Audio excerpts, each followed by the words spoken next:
I'm constantly having to fight for myself to go see an outside doctor.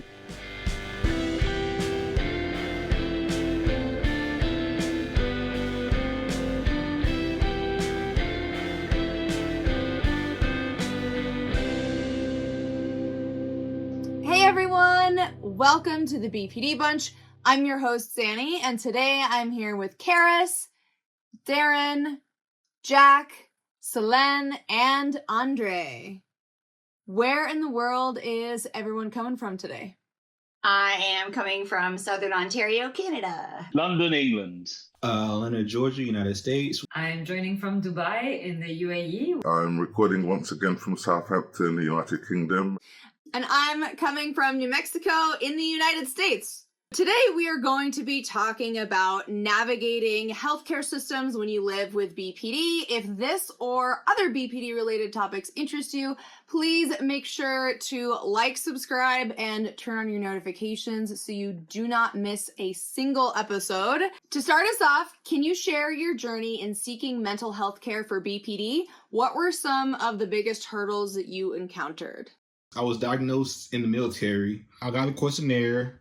It said I was on like 8 out of the 9 symptoms. And also it's the fact, it was also came from observation too, because the facility I was institutionalized, and the facility, like I literally was just in outpatient, doing the outpatient program. And pretty much the very next day I was in inpatient. So like I got out outpatient, 1 day between, then immediately back to inpatient. So they were already observing me from when I was doing outpatient, and they pretty much took the notes that the outpatient therapist had and used that for their own observations as well. The help I seek for my BPD is through the military. So yes, I can get help with my BPD, but the VA has not really been is not really a reliable source for help when it comes to mental health or just health in general. Sorry, what's VA? Veterans Affairs, Department of Veterans Affairs, where they take care of the veterans, medical, paycheck, disability checks, and all that good jazz. I guess mine's a story of luck in some ways and fortune. Eventually getting diagnosis. I think one of the things I found is that a lot of medical professionals are actually quite either scared or not confident in giving a judgment over here, because it's not sort of talked about too much. But I think where I'm fortunate is to grow up in a society which has free healthcare.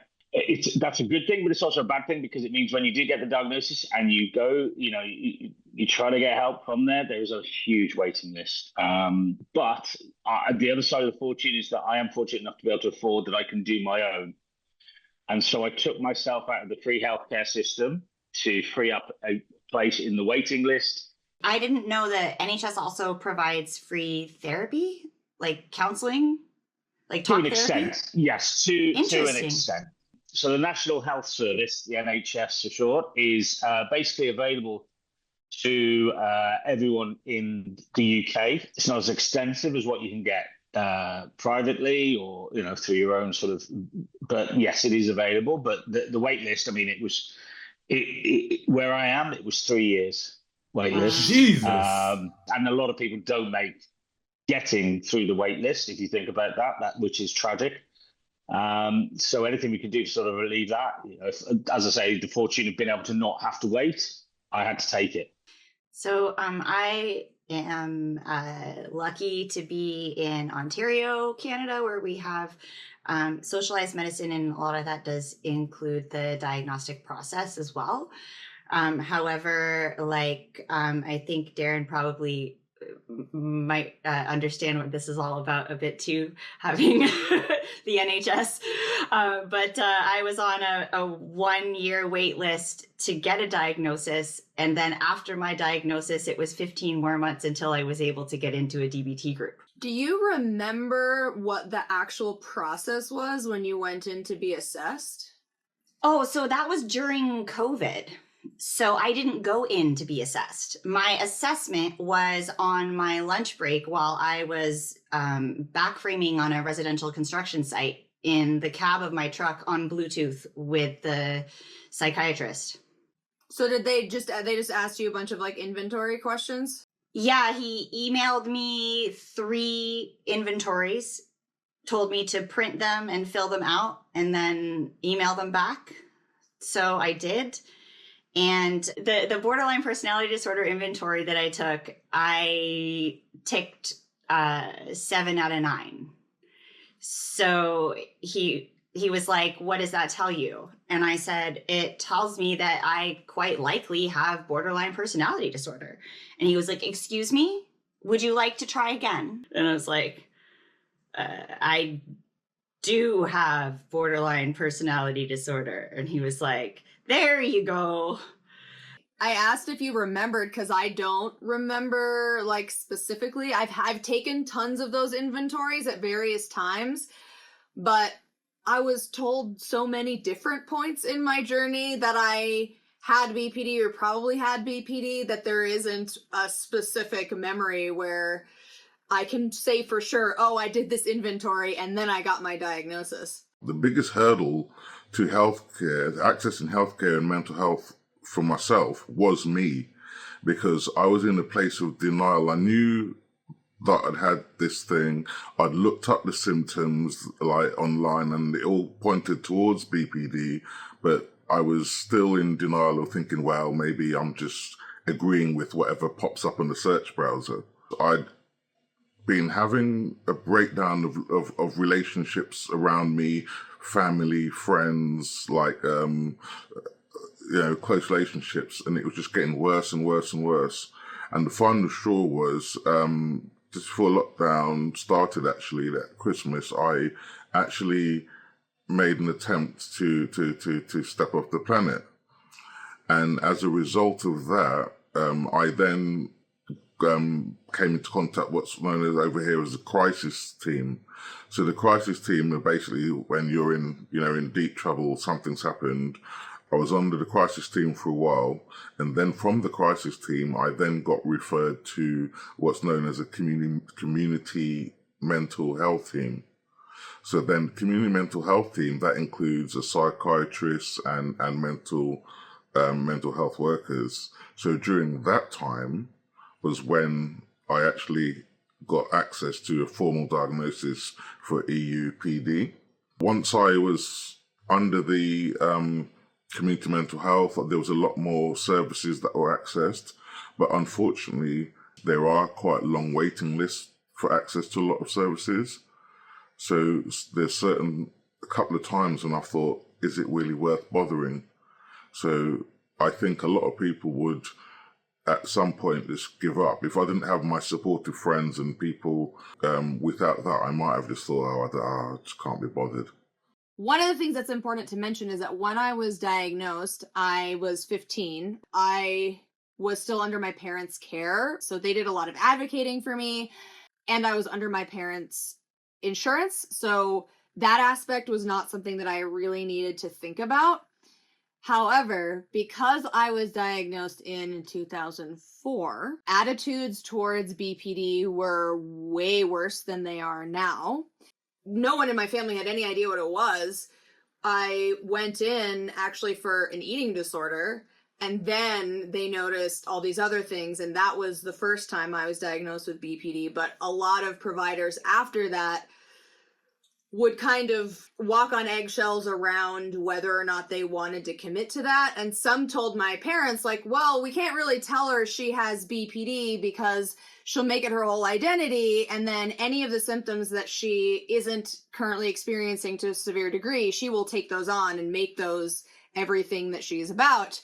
And so that was like from 15 to 20 what a lot of the different providers said. And so I think for me, that was probably the biggest challenge, was just getting people to be upfront with what the issue was, because there were a lot of different opinions on why it would or would not be a good idea for me to know. And my parents tried their best to relay that information to me, but I don't even think, they didn't have a psychology background. You go to the doctor because you don't know, they're the specialist. And so my parents were like, we're doing our best to try to help you figure out what to do with this, but everyone's giving us a different answer, so we don't even really know. The worst thing was when my dad called somebody up to try to get help for me, and they said, oh, she has BPD. Well, she's probably gonna kill herself before she's 25, so good luck with that. Oh my goodness. Fights. I would jump down there and fuck him instantly. Oh my! I wish someone would say that about my daughter. Oh, you do not. Oh, my parents didn't tell me that part until I was much older, which I'm grateful for, because I do think there has been an aspect of, like, if somebody says something about me, I try to live up to that expectation, even if it's a really twisted one. So I think they did the right thing in not, I mean, what would I have done with that information? Like, that would have been not helpful to me. They didn't tell me that until I was already in recovery. And I was like, wow, no wonder you were so stressed out during that time. That's horrible. So my story is a little bit similar to Darren's. I was diagnosed in the UK whilst I was living there, and a little bit of background, like a couple of times I sought help previously and nothing happened. There was no mention of any diagnosis whatsoever. One time was already in the UK with a French therapist, and the second time was in China with a Danish therapist. And so third time lucky, I suppose. So what happened was, I was in a really, really dark place, and for the first time, when a friend called me out of the blue the next day, I actually told him, and he was like, oh my God, like, just sit tight, I'll get my friend, my ex-boyfriend actually, who's a therapist, to call you. And so this guy called me, and we stayed an hour on the phone, and he said something which changed my life forever. He said, you've been carrying this for a lot longer, right? And that was like, I just felt seen and understood, because before that, everything had been very surface, like, oh, we're dealing with your anxiety or your depression or whatever, like, the current symptom was, rather than like feeling like someone was seeing all what's underneath the water, like the whole iceberg. And so at the end of the call, he said two things. He said, one, I can't diagnose you because I'm a therapist, I'm not a psychiatrist. But first thing is, go seek out the help of a psychiatrist as soon as you can. And second thing is, check out BPD. You know, I'm just asking you to do some research, have a look at the symptoms, see if it speaks to you, and then bring it up with the psychiatrist if it does. And that was just a game changer. I quickly researched, and I saw, like Darren, that the waiting list for the NHS was just years. And I was like, I feel like right now I'm in a life or death situation. And I was fortunate enough that, you know, I could put like about half of my income basically towards, you know, recovery in that moment. And so first I saw a psychiatrist, and actually he didn't send me any pre-work like we've heard before. It was just during the call, 1 hour, same thing. It was COVID 3 years ago. So online on Zoom, and he went through the questions about BPD, each of the criteria. And then he was like, okay, so you meet 9 out of 9 of the criteria. So I'm diagnosing you with EUPD, because in the UK it's more commonly used as a term than BPD. Then after that, I went back to this friend, and he recommended a friend of his who started a DBT clinic in the UK. And so I went and, you know, privately straight in. And so like a couple of weeks later, I was in mindfulness therapy with group and individual, and I was just like full on, because I was like, just give me all the therapy, give me everything. I'm willing to try anything and everything at that point. So what types of treatment or therapy have you found the most helpful in managing your BPD? Were there any that you felt were less effective? I've tried 3 main different types of therapies, DBT, CBT, and psychoanalysis. And DBT has been by far the most helpful.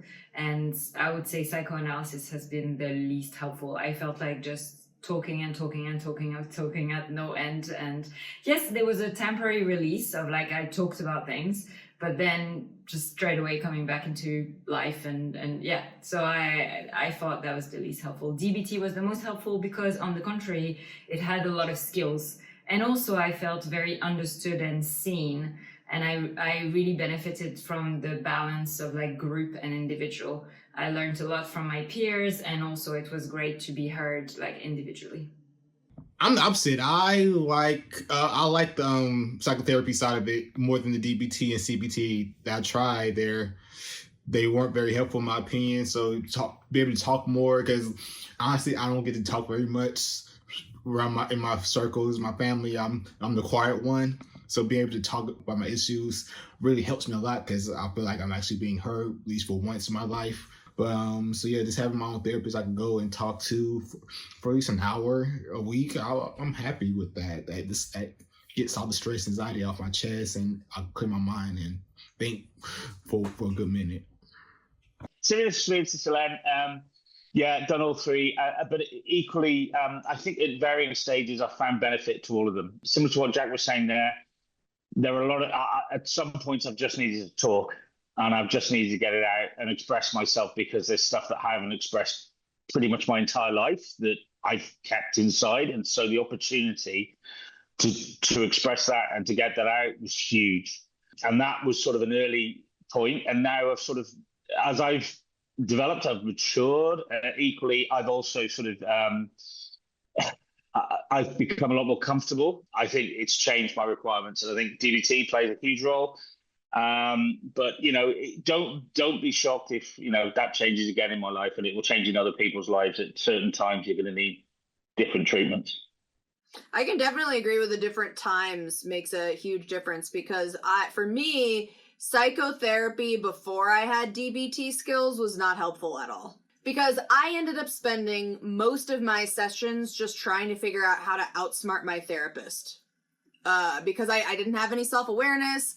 I was just trying to get away with engaging in my maladaptive coping behaviors. And after I did DBT and I had more self-awareness and the ability to reflect, now I still see the therapist that I saw when I was doing DBT, but we mostly just talk every week. Like, she's not teaching me skills. She might be reminding me of skills occasionally, but it's mostly just me externally processing my feelings. I will say, though, that the kind of DBT really, really, really, really, really makes a difference. And what I mean by that is, just because somebody says they practice DBT doesn't necessarily mean that they're adherent to the full program. I was a part of a partial inpatient hospitalization program where my family and I were told that they practiced DBT there. The extent to which they did DBT was to hand out a couple of sheets during a group and say, here are some skills that you can try. So there was no phone coaching. There was no, here's homework, let's work on this and check in with you next time. It was, I thought, too self-directed. So I don't say that because I say for sure DBT will work for everyone. And I've gotten a lot out of a lot of different things, but just that it is useful sometimes to look into the provider, because sometimes it is not the modality, it is the provider that failed you. So when I realized, phone coaching and homework are actually a part of a real adherent DBT program, like the phone coaching made the biggest difference to me, because when I'm in the therapist's office, I'm not in the midst of a crisis usually. I'm in the midst of a crisis when I'm with my favorite person, or when somebody has said something mean to me. And that's the moment when I needed to be able to call up my therapist and say, I don't know what to do. Help me do the things right now. After I diagnosed myself on Bluetooth in the cab of my truck, I was like, so what do I do next? And he goes, well, I can put you on a wait list he's like, these are a number of different options, but like, as far as treatment goes, that's not me. He's like, I am the guy that diagnoses you and gives you pills, but there are no pills that work for BPD. So good luck. And I was like, wow. And I recognized that DBT was probably something I need to be on a waiting list for. So he went ahead and he set that up. And then he was like, well, most of the time people, they just kind of figure it out on their own with borderline personality disorder. You need to be the person who figures out what's going to work for you, because so much of it depends on how you react to things. And I was like, okay, fine. Like, rats, I have to do the work.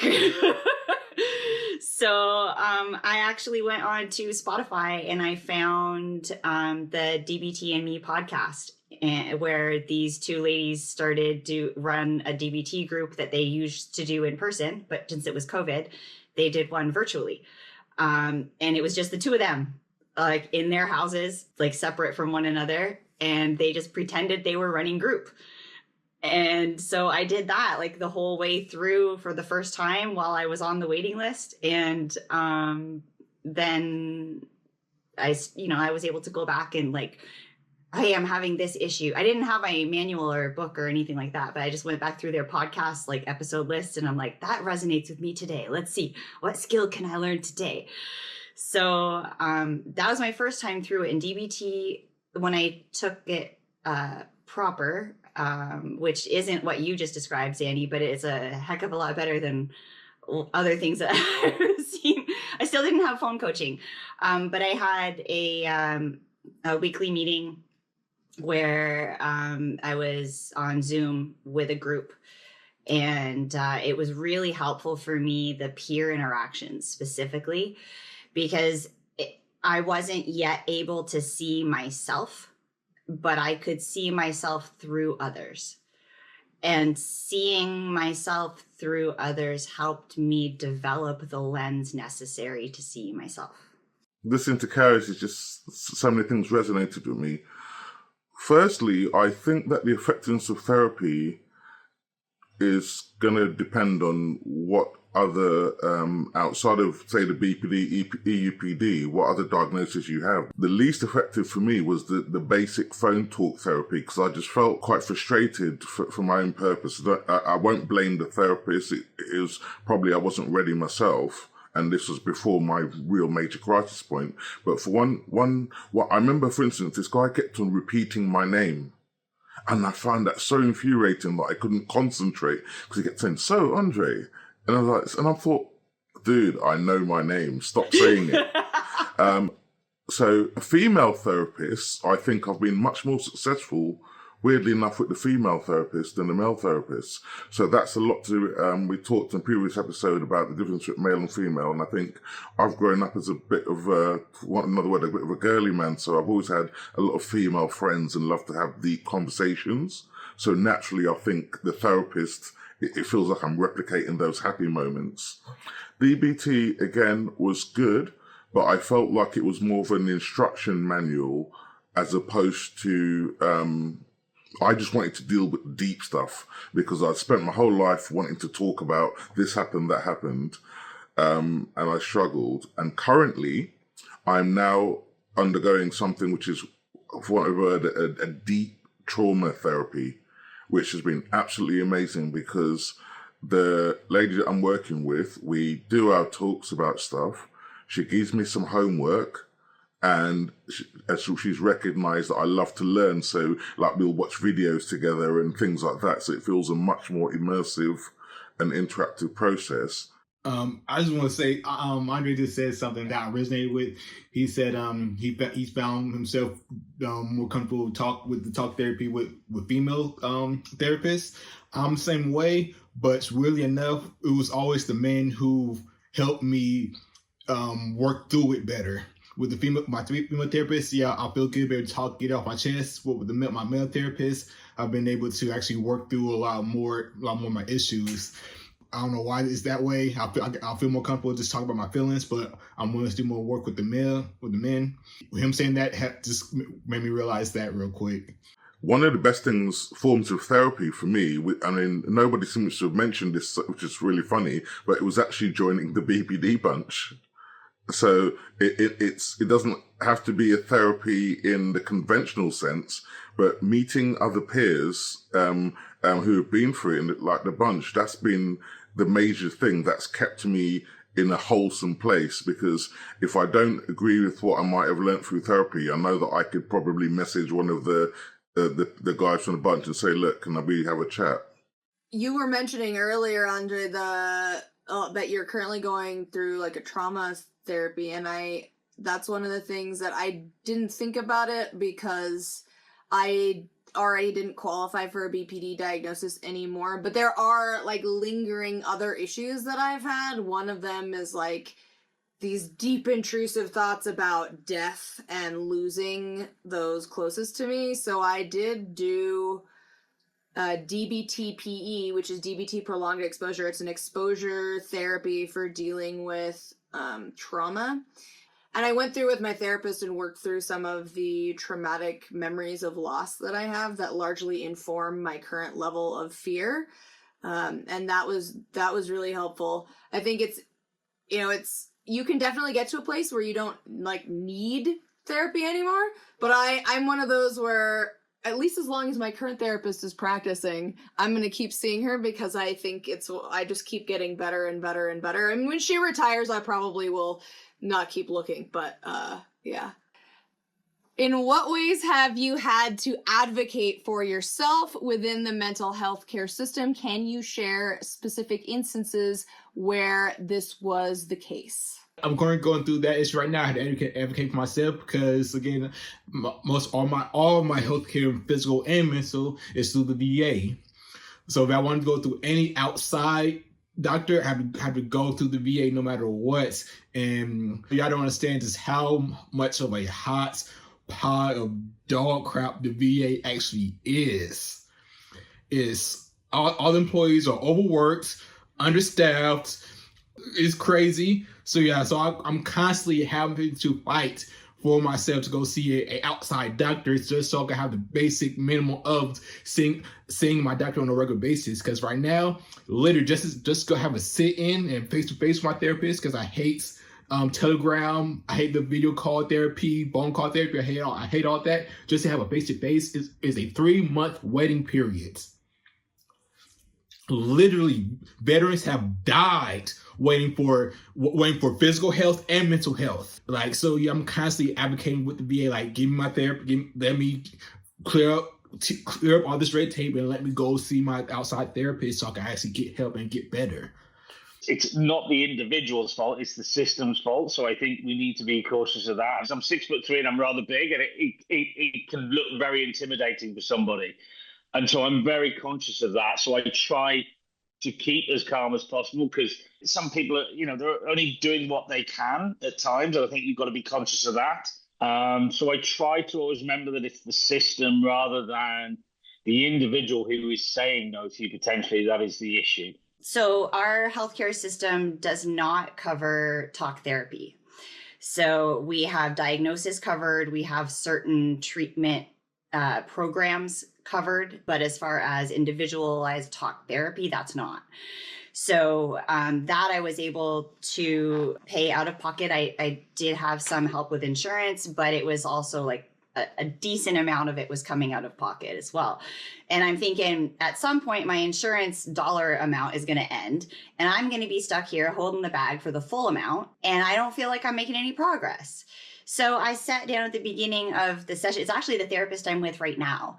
And I sat down on our first session and I said, I've been to a lot of therapy. I've spent a lot of money on therapy. I don't mind spending money on therapy if it's working, but I don't want to waste time with small talk. When we sit down, don't ask me how my week went because that's not relevant. When we sit down, ask me what I came here to work on today. And if I say I don't know, then I expect you to go through your notes, which you've been taking, and come up with something that's relevant that you think I ought to work on. And then we can talk about that. And she was just like, okay. And I said, and secondly, are you taking notes right now? And she was like, yes. I said, I'd prefer it if you took notes on paper instead of on your laptop, because to me, it seems like you're doing other things. I don't know, you could be playing a game. And she was just like, and so like, I just put her through it. Like I feel kind of bad for her, but she's been amazing. Like since, I think there were maybe 3 times where we've misunderstood each other. But she's been amazing about like coming back around. So I think for me, the biggest thing that I've learned about dealing with healthcare providers, you have to advocate for yourself. I deal with this by I fire a doctor or a therapist like that. I have private health insurance, so I have the ability to do that. But I don't deal with it, period. If somebody is treating me badly or if they're not taking me seriously, I fire them and find another provider, because I'm just not going to waste my time with that. It's like striking the balance between being assertive enough so that there is that sense of urgency and then not too intense, so I don't get dismissed as like, oh, she's just being dramatic. I find that super hard. I tend to fall into the people-pleasing aspect of like, if it's not too much trouble, or like, if you don't mind, or but sometimes the French dragon gets out and then it's a whole different story. So yeah, it's a difficult balance. So I tend to I call it dialing it up. So prior to an appointment, I'll be like reminding myself, like, you only get 15 minutes. This is particularly with physical health in the UK. You get 15 minutes with the clinician and you get one issue. That's it.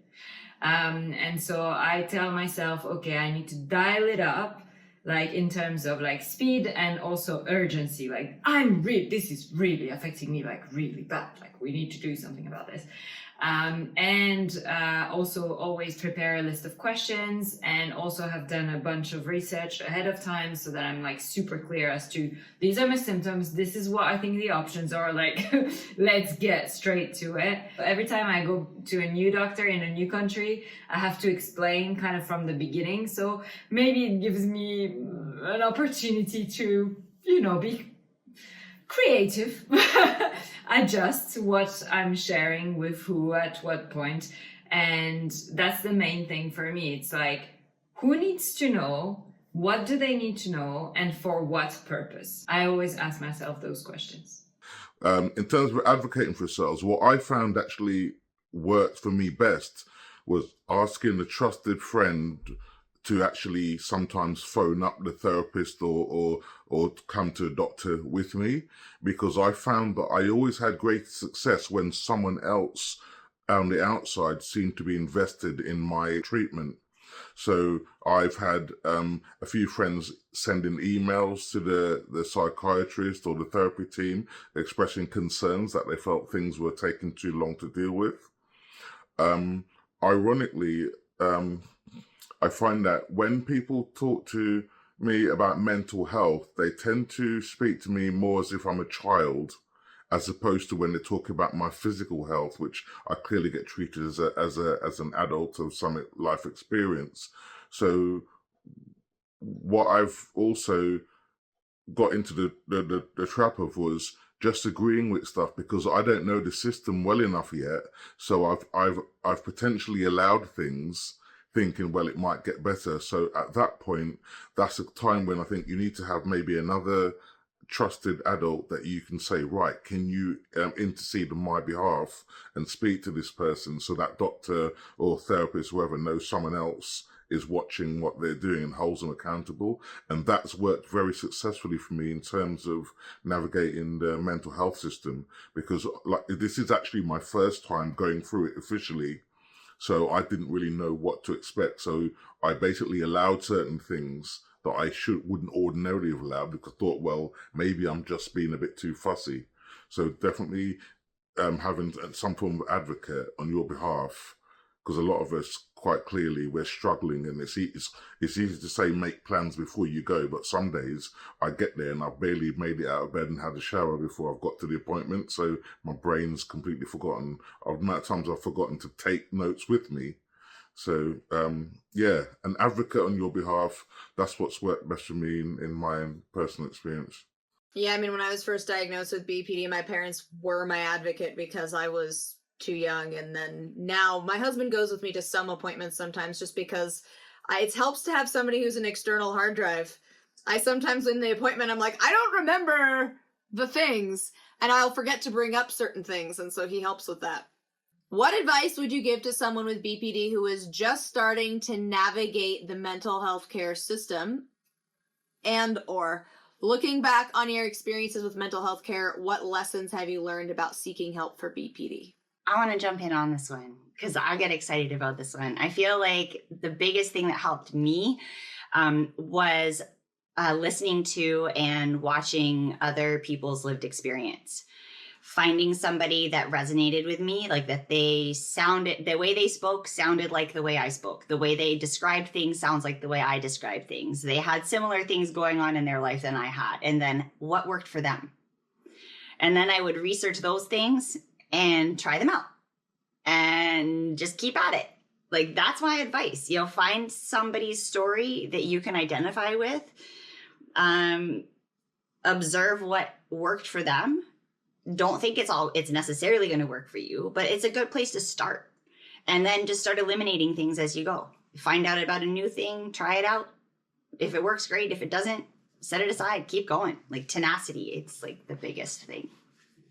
Yeah, I think she pretty much just hit the nail on the head. Keep trying, shop around. Just because this may be your first therapist ever doesn't mean to stick with them forever.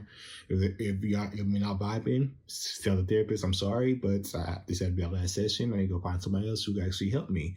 And not only that, but while you're in the middle of shopping around for a therapist for help, just have somebody you're close to, so just talk to when you just need to. Have a friend, family member, lover, whatever, your dog, that hobo who always can't cause you when walking down the street. Talk to somebody just while you're looking around for help, because that it can help a lot more than you think. Yeah, I think one of the most important lessons that I learned, and I mean, this is hard if you're new, but I think sometimes when providers are dismissive, they're not being dismissive of you as an individual. They're taking a bunch of experiences that they've had and they're projecting their past experiences onto you. So as frustrating and disheartening as it can be, I think it is important to remember that every human has biases based on their past experience, and that even when a provider is not behaving their best, it's not a personal attack against you. It's very hard because for those of us with BPD, we tend to be extra sensitive to that stuff. But reminding myself that it's not personal has really helped me a lot to just let go and be willing to say, you know what, this person's not for me. I'm going to move on. It's not a personal failure of mine. This just didn't mesh. I would echo, keep looking for the right fit. And to add to that, ask yourself, who has earned the trust to hear? So for me personally, I still something I struggle with, but I used to be a massive oversharer. Like, hey, here's my whole life story and my whole this and that and this other thing. Oh, and what about this other thing? And I've realized that, you know, it matters a lot to make sure that the person is safe, that I trust them with this information, that, you know, there's a lot of green flags basically, and that's, you know, it makes sense to share right now in this moment, and that I think counts for every relationship for me now, like who has earned the trust to hear, and also and especially for medical professionals. I'm going to put out a shout for people who don't have a support network. You know, everything we've covered here has been about support networks and stuff, but if you don't have a support network, you're doing a lot of this on your own. So I think, you know, you have to, and this is a tough one for us to say, trust your own judgment at times, which, you know, you don't want to or you can't rely on potentially. And there are times where potentially your therapist will be the person you have the closest relationship, unfortunately. So you have to get it right. So that will be trial and error. And if you don't have that support network, you don't have that people to bounce those ideas off. So just be patient with yourself and just sort of, you know, remember what it's all about at the end of the day. You know, it's about getting you to a better place. So that might not be the first one, might not be the second one, might not be the third one, but, you know, just keep going. Don't close yourself off if you don't have that support network. André. Hola, buenos dias. No, sorry. I forgot where I was for a minute. Okay, so the beautiful thing for me is I'm part of a public Previously on Andre and the BPD bunch. Okay, so the beautiful thing for me is that I'm simultaneously expressing things in the public arena as well as going through the privacy of therapy. So it's given me a really good way to see my BPD diagnosis. But to be clear, I'm now on like my 5th version of interaction with a therapist, and it's taken me until now to really assimilate all that information and understand it. So it's the thing of not giving up just because the first person doesn't work for you. That's the real take home for me personally, because if I'd have gone by the first person that interacted with it, I would have thought this is all rubbish. So just embrace it, try your best. If it doesn't work, just keep going. And it's really important to stop trying to be the best version of yourself whenever you're around a therapist, because I found the first 3 goes, I was trying to be this well-collected and put-together version of myself. So in a weird way, I was giving the therapist the wrong version of me. And they were like, oh, you're so self-aware. You're so... And I'm like, you haven't seen me at 6 o'clock on a Friday night when I'm at home on my own and the world is about to end.